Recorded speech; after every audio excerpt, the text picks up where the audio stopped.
Hello students, my name is Arnav Gupta. I'm here from the Science Department of Livingston Foundation International, and today the chapter which we are going to discuss is light, reflection and reflection. It's a very important chapter for your board's exam perspective, so you have to focus. Now let's start the chapter. Now as you can see, the name of the chapter is light. Now first we will try to understand the definition of light. Now what is light? Now in our previous classes the definition of light which we have studied is basically it does not tell us broadly about the technical aspects of light. So here, since we are in class 10th now, we will try to understand the technical aspects of light. So the definition says that it is a visible form of electromagnetic spectrum. It is a visible form of electromagnetic spectrum. Now it means to understand light, we have to understand first what is the electromagnetic spectrum. Now see, the same chapter, light, if you take science in your future classes, then you will be studying in the name of optics, which carries maximum amount of marks. So on that chapter you will try to understand optics in a much broader way, but as of for class 10th we will just go through the basics. So now what is electromagnetic spectrum? Electromagnetic spectrum comes from the electromagnetic waves, or we call it as EM wave. Now what is an EM wave? EM wave means whenever the electric field and the magnetic field both are mutually perpendicular onto each other. Means let's try to understand the definition with the help of a graph. Here I got x-axis, y-axis and z-axis. Whereas all the three axes are mutually perpendicular onto each other. Means all the three axes are making an angle of 90 degrees with each other. Now if I am assuming, let's say I am assuming the motion of electric field is towards the x-axis. Let's say this is the electric field which is moving towards the x-axis. Since electric field is a vector quantity, so I am putting an arrow at the top of it. And if I assume that the magnetic field is also moving onto the same axis,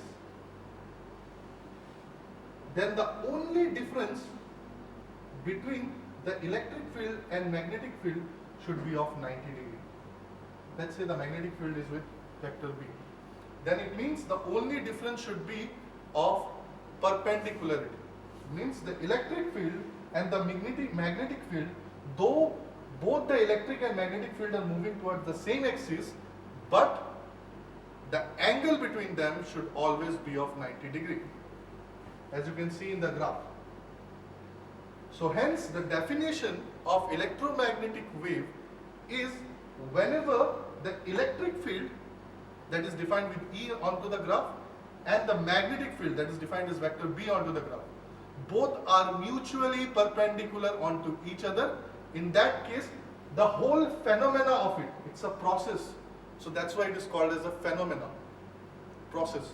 So the whole phenomena is called as an EM wave. I hope it is clear. Now again I am repeating, what is light? It is a visible form. Visible means which we can see with our naked eye. Definitely we all can see light with our naked eye. That's why we call it as visible form of what is electromagnetic spectrum. Now this is the definition which I have explained about the electromagnetic wave. Now what is spectrum? Now under electromagnetic spectrum, spectrum means there are several things, segregation of the whole wave, that comes under spectrum. Segregation means under electromagnetic waves there are different forms of it. For example, ultraviolet rays. For example, infrared rays, which we use in transmitting data from our remote to our television, ultraviolet rays, which we use to treat our skin diseases and all. So there are many things. This all comes under electromagnetic waves. But the thing is, are we able to see ultraviolet or infrared rays with our naked eye? No. That's why ultraviolet, infrared, and likewise microwaves, and there are several others which cannot be called as a visible form of electromagnetic wave. That's why the visible form of electromagnetic wave will only be light, because we can see it with our naked eye. So that is the basic definition of light. Obviously, you might find it a bit difficult at the beginning to understand, because it is different from the previous definition of light which we have studied. That is, it is a basic form of energy. It is a form of energy or something. So now, since we are growing up, our grades are growing up, we have to understand things in a better way, in a more technical way. So this is about basics of light. Now, we'll move on to the next topic, that is, as the name suggests, reflection. So the first topic will be reflection. Now what is reflection? Now see, what is reflection? At first we will discuss the definition of it. What the definition of reflection says? It says that the bouncing back of light, I will write it, that is the bouncing back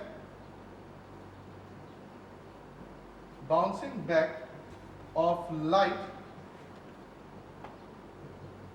in the presence of single medium. So what is reflection? It is the bouncing back of light in the presence of single medium. Now let's try to understand it with the help of a diagram. Let's say this is a mirror which I have chosen, and I am marking the two ends of the mirror as X and Y. In that case, let's suppose at the top of the mirror, somewhere at point S, I am placing a source of light. Now source of light could be anything. Torchlight can also be considered as a source of light. Why? Because torchlight produces light. So it can also be considered as a source of light. So let's say somewhere at point S, I have placed a source of light. Now when I will switch it on, when I will switch the source of light, what will happen? The light, definitely the ray of light which will come out from the source of it, let's say this is the ray of light, it came out from the source, it strikes the surface of the mirror somewhere at point O. So somewhere at point O onto the mirror, the ray of light which came out from the source strike the surface. Now what the mirror basically do? We all know mirror reflect things. That's why, okay, we'll discuss about the medium part later. First try to understand this. A ray of light came and fall onto the surface of mirror somewhere at point O. Now the mirror will reflect it back. Let's say this is the ray which has been reflected back by the mirror. So in that case, the ray which came out from the source will be called as the incident ray. Whereas the ray which has been bounced back will be called as a reflected ray. So there are two rays which we have discussed right now. One is the ray which came out from the source, which is called as incident ray, and the ray which has been bounced back by the mirror is called as a reflected ray. Now next, let's say I am assuming a ray of light which is perpendicular to the surface. What I said, I am assuming a ray of light which is perpendicular to the surface, and it basically striked onto the same point where the incident ray has struck. So first of all, let's say this is the ray which I am assuming. Since I said I am assuming, that's why it is an imaginary ray. We call it as normal ray. We call it as normal ray. Why normal ray? Because it is an imaginary, as well as normal means perpendicular in mathematics we have studied. So first of all, the ray has to be normal onto the surface of the mirror and should have struck onto the same point where the incident ray has struck onto the surface. And the angle will be of 90 degree. Now, there are three rays which we got here. First is the incident ray, second is the normal ray, and the third one is the reflected ray. So these are the three basic rays which we have here. First, now, why we are considering this mirror? Why not something else? Because we are studying about reflection. As I say, the definition says that the bouncing back of light. Now light came from the source, it has been struck by onto the mirror, and it has been bounced back. So the bouncing back of light. And what else is written in the medium, in the definition? It's written as the single medium. So what is medium?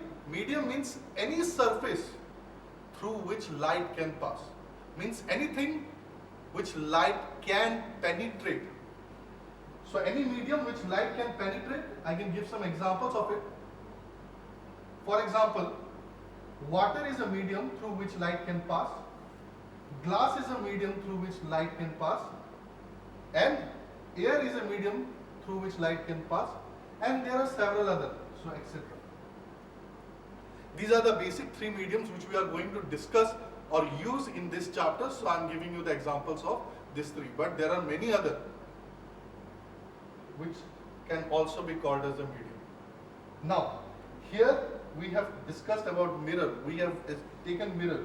Though mirror is made up of glass, but still, though mirror is made up of glass, glass is a medium, but still mirror is not a medium. Mirror is made up of glass, glass is a medium, but still mirror is not a medium. Why? Because through mirror light cannot pass. That's why we are using mirror here, because we have to understand reflection. So, in between the source and the mirror, there is only one medium present. You can do this experiment at your home also. So in this mirror, in between the source and the mirror, there is only one medium is present. That is air. That is air. So one thing, very important thing which you have to keep in mind is reflection is possible only in the presence of single medium. If there is more than one medium, then reflection will not be possible. Clear? Okay. So here, back to this topic. Now here, in this diagram, I tried to show you how reflection basically possible. Now, there are three rays also we have discussed about. One is the incident ray. Now, if someone will ask you what is the definition of incident ray, then what should be the definition? A ray of light which come out from the source and strike the surface of the medium. Strike the surface. That ray is called as the incident ray. Means the ray which come out from the source is called as the incident ray. And after striking the surface, the ray which will be bounced back, after striking the surface of the mirror, the ray which will be bounced back, that will be called as the reflected ray. And the normal ray is an assumption.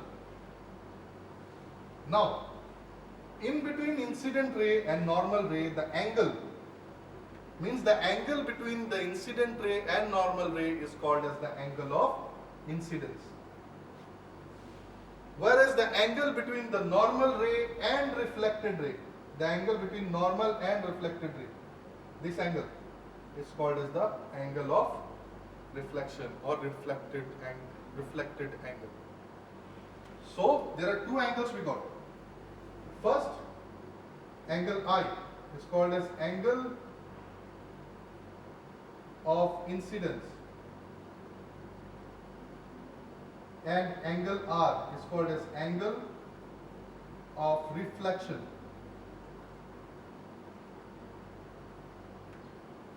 So students, these are the basics about the reflection. Now we will move on to the next topic, that is called as laws of reflection. So what is the next topic? It is the laws of reflection. Laws of reflection. Now what are the laws of reflection we got here?